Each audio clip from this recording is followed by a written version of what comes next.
Millie, pay attention. My wife Millie and I first came to Borrego Springs in 1954. We camped at Palm Canyon, and I felt at the time that there was something unique and special about this place. It had a Shangri-La quality, and I notice now that we live here, and we made many, many visits since 1954. The town has tripled in size. It's now 3 blocks long instead of 1 block long. Recently, I heard a story that involved one of the early settlers in Borrego Springs that I felt was charming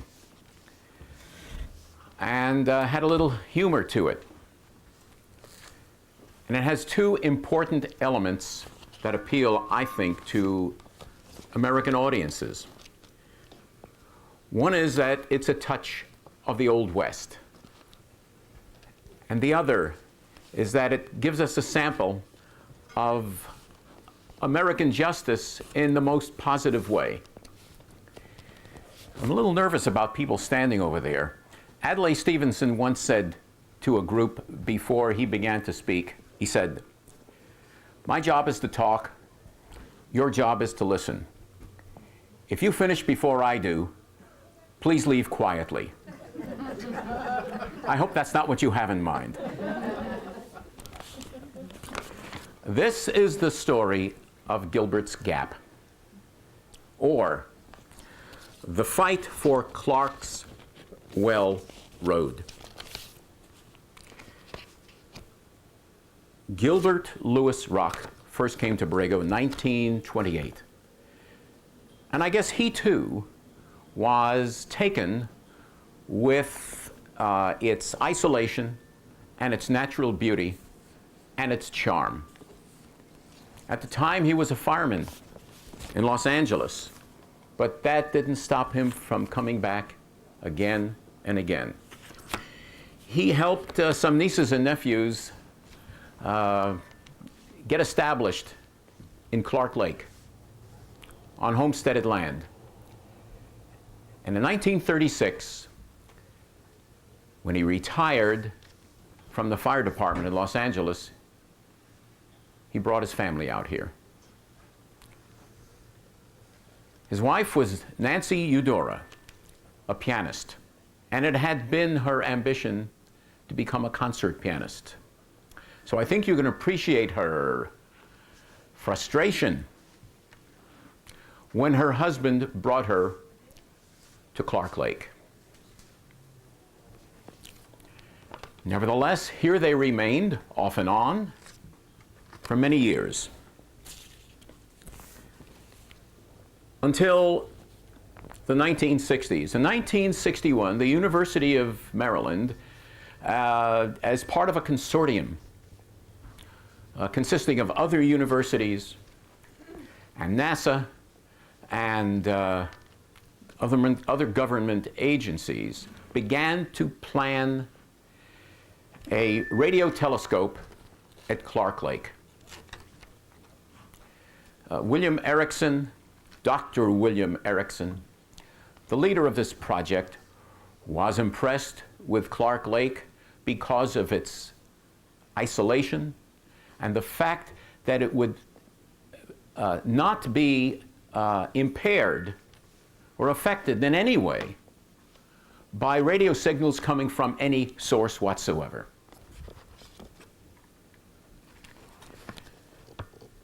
By 1967, hello, Helen. Hello, Harlan. Please sit down. By 1967, Dr. Erickson began to expand the facility he and his colleagues had constructed. And at this point, I let some of the newspapers of the day speak for themselves.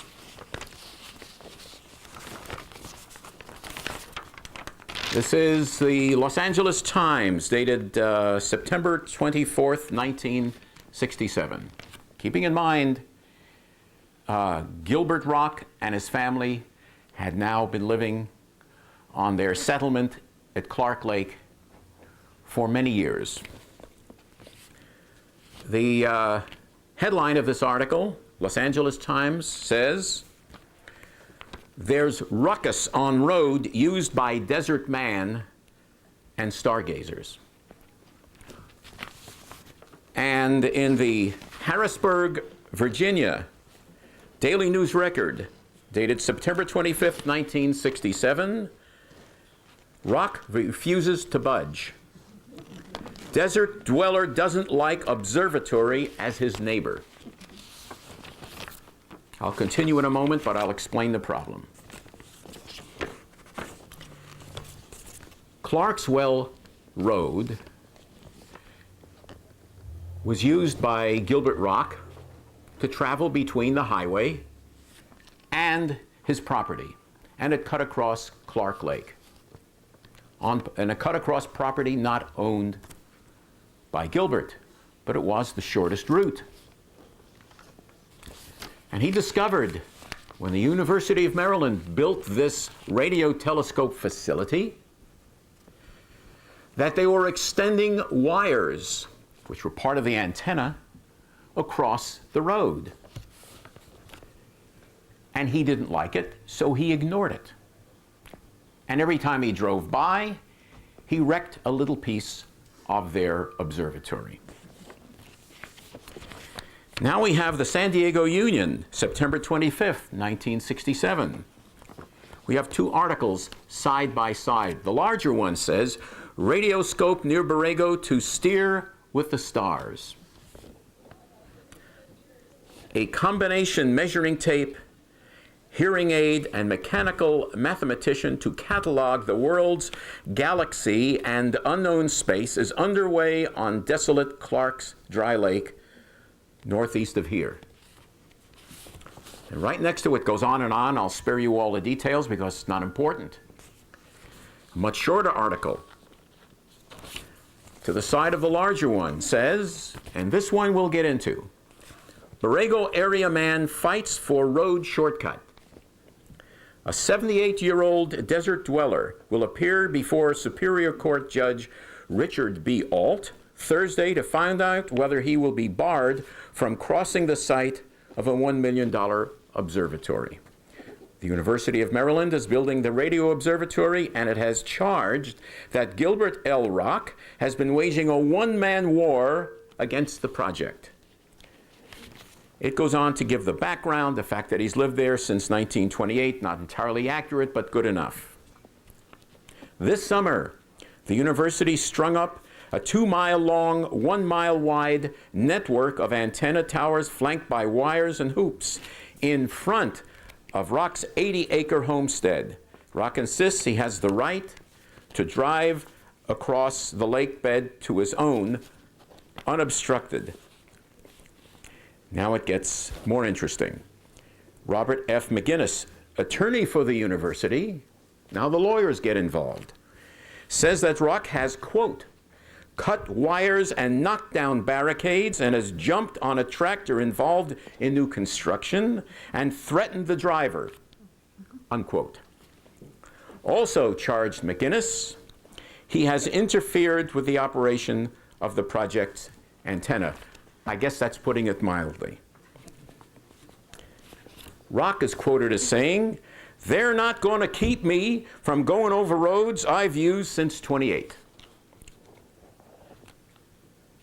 The university finally got a restraining order to keep him from trespassing on the lake bed. And here is a photocopy of the restraining order. And in essence, it says, by the way, it's preliminary injunctions, not final.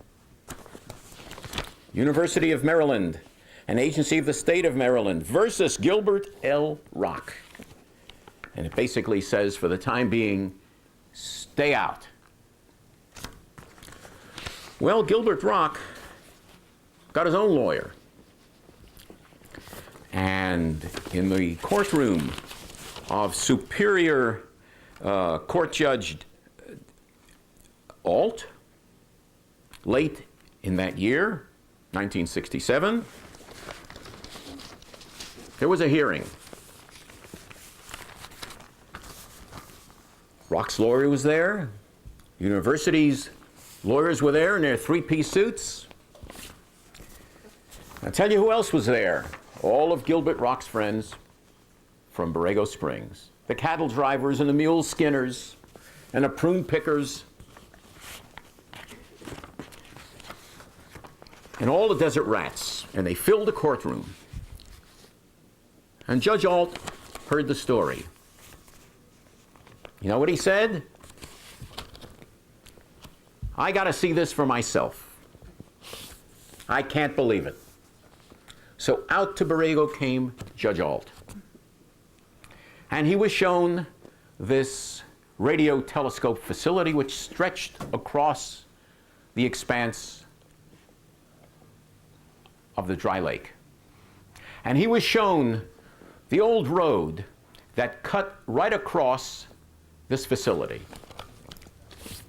that Gilbert Rock had used for many, many years. And he said, sorry, fellas, Gilbert Rock is right.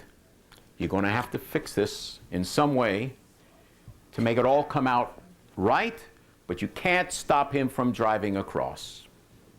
He has prior rights here. Here is a copy of the agreement. And it says in part, I'll leave out as many whereases as I can. Whereas, Rock is the owner of lands in the vicinity of the leased premises and has, for a sufficient period of time to establish prescriptive rights thereto, that's the heart of it, used and maintained a road sometimes known as Clark's Well Road, which traverses portions of the premises leased by the university from the owners, and is located so as to interfere with the use and future uses by the university of the leased premises. And whereat is the intent of the parties to provide Rock with an alternate road during the period of use by the university, etc., etc. This is all in accordance with the judge's ruling, because the judge said to the university, you're going to have to do something and let this guy get in and out. It's just too bad about your $1 million astronomy project. So what they decided was that at the point where the road interfered with this stretch of copper wire, the antenna, and its supports, the university was required to extend the road a certain distance and go around that facility and continue on Clark's Well Road. And it goes on to say, it's not that simple. The owners, this is not the university, but the owners, because they had leased the land.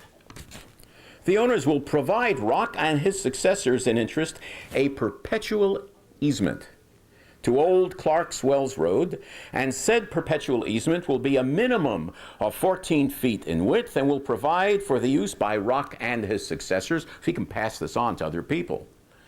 In interest, that Rock and his successors in interest will have the right to maintain such perpetual easement in such a state of repair as is determined by Rock and his successors. In other words, not only is Gilbert Rock entitled to use the road, but he can pass this right on to others. And furthermore, I won't take the time to read all the language, but in this agreement, they've got to maintain the road, they've got to oil the road, and if any changes are made in the road, it can only be done with his permission, nor can they influence him in any way with regard to the disposition of this road. In other words, it's as good as it's his. And finally, in some ways the most delicious part. There's a map and Exhibit A and all that business. Well, maybe I passed the most delicious part. Here we go. Finally, they say, finally the court says, and the university and the owners of the property agreed. First of all, they all agreed this is it. Nobody's going to sue each other anymore. This is the end of the legal matter. That the university and the owners, not Rock, agreed that as part of the consideration for the execution of this agreement,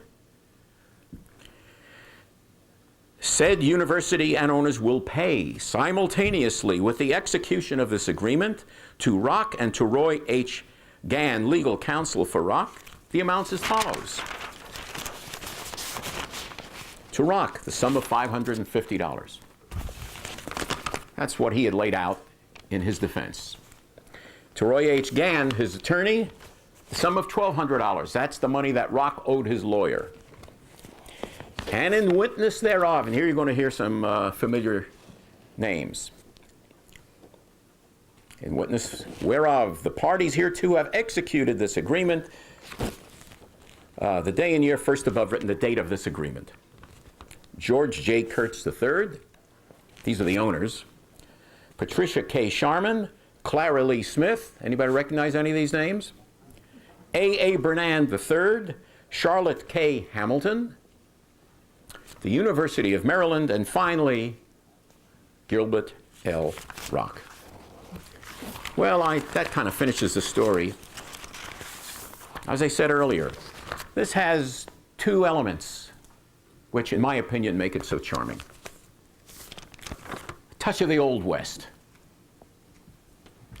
Nobody can resist that, anywhere in the world.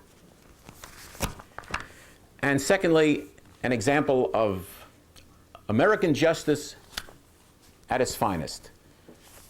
A little guy beat a bunch of big guys. For many of the details that I have just described, I'd like to thank Patricia Lyons. Where are you, Patricia? There she is. Who does a lot of work involving oral history and is in charge of the library at the Visitor Center.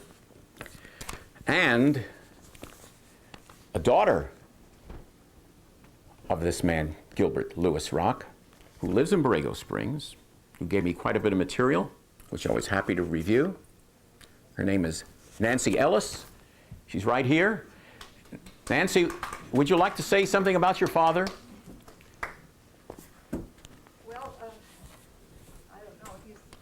I don't know how to hook this thing up, so you're on your own. I'll just stand beside you.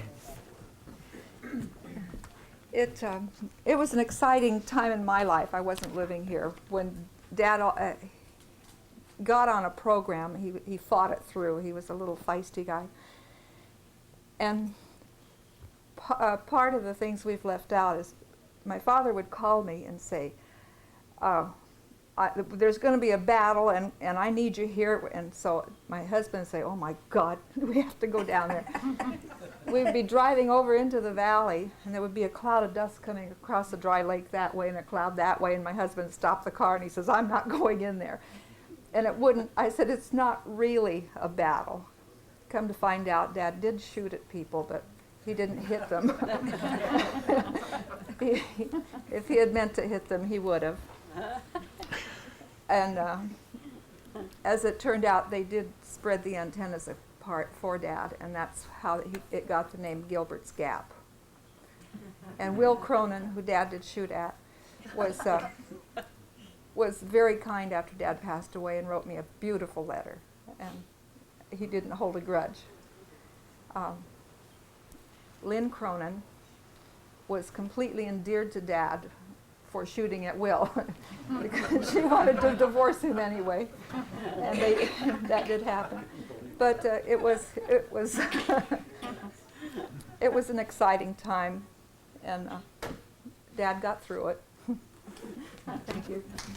Good.